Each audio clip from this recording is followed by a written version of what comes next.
আসসালামু আলাইকুম। কেমন আছেন সবাই? আশা করি আল্লাহর রহমতে যে যেখানেই আছেন সবাই খুবই ভালো আছেন। আবারও হাজির হয়ে গেলাম নতুন একটি রেসিপি নিয়ে। আজকে তৈরি করে দেখাবো শীতকালের বিভিন্ন ধরনের সবজি দিয়ে মজাদার একটা সবজি ডালের রেসিপি। এই ডালটা দিয়ে গরম গরম ভাতের পাশাপাশি রুটি বা পরোটা খেতেও কিন্তু বেশ মজার। চলুন তাহলে দেখে নেই এর প্রস্তুত প্রণালী। সবজি দিয়ে ডালটা রান্না করার জন্য এখানে আমি আমার পছন্দ মতো বেশ কিছু সবজি নিয়েছি। আর সবজিগুলো একই অনুপাতে কেটে নিয়েছি এবং পরিমাণেও কিন্তু একই রকমের নিয়েছি এখানে সিম, তারপরে ওলকপি, টমেটো, গাজর, বাঁধাকপি, ফুলকপি। তার সঙ্গে নিয়ে নিব এখানে কিছু নতুন আলু। সবজিটা আমি আমার পছন্দ মতো নিয়েছি, আপনারা আপনাদের পছন্দ মতো কম বেশি করে এখানে অ্যাডজাস্ট করে নেবেন। যতটুকু পরিমাণ সবজি রান্না করতে চান সেই অনুপাতেই সবজিটা ব্যবহার করতে হবে। তারপর এই সবজি ডালটা রান্না করার জন্য এখানে আমি 1/4 কাপ পরিমাণ মসুরের ডাল 10 মিনিট আগে পর্যাপ্ত পরিমাণ পানি দিয়ে ধুয়ে ভালোভাবে ভিজিয়ে রেখেছি।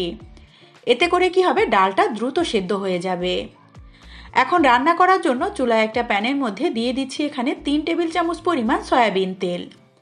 তেলটা গরম হয়ে গেলে ফোড়নের জন্য দিয়ে দিচ্ছি এখানে একটা তেজপাতা। তার সঙ্গে দিয়ে দিচ্ছি এখানে 2টা মাঝারি সাইজের পেঁয়াজ কুচি। অনবরত নেড়ে চেড়ে পেঁয়াজটাকে হালকা একটু সফট করে ভেজে নিতে হবে। তারপর এখানে দিয়ে দিচ্ছি আমি প্রথমে ধুয়ে রাখা মসুরের ডাল। তারপর এর মধ্যে আমি দিয়ে দিব একে একে যাবতীয় সবজি। শুধুমাত্র টমেটোটা বাদে এখানে আমি সব ধরনের সবজি একসঙ্গে কিন্তু ব্যবহার করব। তারপর এই সবজির মধ্যে আমি দিয়ে দিচ্ছি জাস্ট 1 চা চামচ পরিমাণ রসুন বাটা এবং 1/2 চা চামচ পরিমাণ দিয়ে দিচ্ছি আদা বাটা। আপনারা চাইলে পেঁয়াজের সঙ্গে আদা রসুনটা কষিয়েও কিন্তু ব্যবহার করতে পারেন।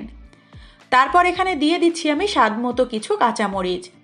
আমি এখানে 6 থেকে 7টার মতো কাঁচামরিচ ব্যবহার করেছি। খুব ভালোভাবে ডাল এবং সবজিটাকে কিছুক্ষণ একটু কষিয়ে নিতে হবে।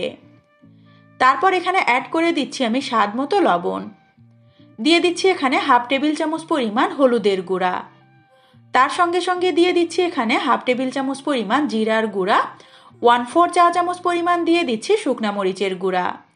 এটা কিন্তু সুন্দর একটা কালার আসবে, সেই জন্য নর্মালি কিন্তু ঝালটা কাঁচামরিচ থেকেই হবে। খুব ভালোভাবে কষিয়ে সবজি থেকে যতক্ষণ না পানি উঠছে সেই পর্যায় পর্যন্ত সবজিটাকে কিন্তু কষাতে হবে। সবজির পানিটা কষাতে কষাতে শুকিয়ে নিলে তখন কিন্তু সবজির কালারটা খুবই সুন্দর আসে এবং এই সবজিটা খেতেও কিন্তু বেশ ভালো লাগে। দেখতেই পাচ্ছেন আমি কিন্তু ঢাকনাটা দিয়ে এভাবে ঢেকে ঢেকে বারবার করে নাড়াচাড়া করে সবজিটাকে কষিয়ে নিচ্ছি। সবজিটা যখন খুব ভালোভাবে কষানো হয়ে যাবে সেই পর্যায়ে এখানে আমি দিয়ে দিচ্ছি টমেটো। মোটামুটি সবজিগুলো যখন সেদ্ধ হয়ে যাবে সেই পর্যায়ে টমেটোটা অ্যাড করতে হবে, কারণ এই টমেটোগুলো কিন্তু একটু টক টক হবে। তারপর এখানে দিয়ে দিচ্ছি সবজি ডালের জন্য পরিমাণ মতো পানি। যেহেতু সবজি ডাল হবে সেহেতু কিন্তু পানির পরিমাণটা অবশ্যই একটু বুঝে শুনে অ্যাড করবেন। একটু বেশি পরিমাণে পানিটা অ্যাড করবেন যাতে করে সবজিগুলো প্রপারলি সেদ্ধ হতে পারে। আর সবজির সঙ্গে ডালটা যদি প্রপারলি না মিশে তখন কিন্তু খেতেও ডালটা খুব বেশি ভালো লাগে না। ঢাকনাটা দিয়ে আমি 20 মিনিটের মতো এই সবজিগুলোকে রান্না করে নিয়েছি। আর টেস্ট করে দেখে নিয়েছি সবজিগুলো কিন্তু প্রপারলি সেদ্ধ হয়ে গিয়েছে। এখন একটা ওরং কাঠির সাহায্যে একটু ভালোভাবে ঘেঁটে দিচ্ছি যাতে করে ডাল এবং সবজি খুব ভালোভাবে মিলেমিশে যেতে পারে।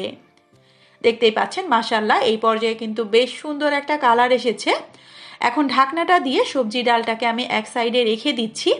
চুলায় আবারও একটা প্যান বসিয়ে দিয়ে দিচ্ছি এখানে 3 টেবিল চামচ পরিমাণ সয়াবিন তেল। দিয়ে দিচ্ছি এখানে আস্ত 2টা শুকনা মরিচ, তার সঙ্গে 1 চা চামচ পরিমাণ আস্ত জিরা। চাইলে এখানে আপনারা পাঁচফোড়নটাও ব্যবহার করতে পারেন। 1/4 কাপ পরিমাণ দিয়ে দিচ্ছি পেঁয়াজ কুচি এবং বড় সাইজের একটা রসুন কুচি। এই কয়েকটা উপকরণ খুব ভালোভাবে ভেজে ডালটাকে এখন বাগার দিতে হবে। খুব ভালোভাবে ভাজতে হবে যতক্ষণ না একেবারে ব্রাউন কালার চলে আসছে। যখন এই পেঁয়াজ মরিচগুলো ব্রাউন কালার হয়ে যাবে সেই পর্যায়ে চুলা থেকে নামিয়ে সরাসরি ডালের মধ্যে দিয়ে দিতে হবে। এই পর্যায়ে জাস্ট বাগারের মিশ্রণটা আমি ডালের মধ্যে একটু আলতোভাবে নেড়ে চেড়ে দিচ্ছি। তারপর এখানে অ্যাড করে দিচ্ছি আমি 2টা চেরা কাঁচা মরিচ। তার সঙ্গে দিয়ে দিচ্ছি এখানে পরিমাণ মতো কিছু ধনিয়া পাতা কুচি। এই কয়েকটা উপকরণ অবশ্যই ডাল রান্নার শেষের দিকে ব্যবহার করবেন, এতে করে কিন্তু ফ্লেভারটা খুবই সুন্দর আসবে। ঢাকনাটা দিয়ে চুলাটা অফ করে এই অবস্থায় আমি জাস্ট 10 মিনিটের মতো রেস্টে রেখে দিব। 10 মিনিট পর ফাইনালি ডালটাকে আমি পরিবেশন করে দেখাচ্ছি। এভাবে আটকে রাখার ফলে এই ডালটার যখন ঢাকনাটা আপনি খুলবেন এত সুন্দর একটা ফ্লেভার পাবেন, সেটা কিন্তু নিজে বাসায় রান্না না করলে কখনোই বুঝতে পারবেন না। দেখতেই পাচ্ছেন মাশাআল্লাহ, ডালটা কিন্তু খুব বেশি ঘনও হবে না, আবার খুব বেশি পাতলাও হবে না।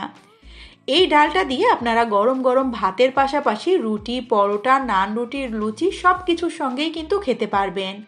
তৈরি হয়ে গেল খুবই সহজভাবে মজাদার একটা সবজি ডালের রেসিপি। আশা করি আমার আজকের এই সহজভাবে তৈরি করা সবজি ডালের রেসিপিটা আপনাদের কাছে খুবই ভালো লেগেছে।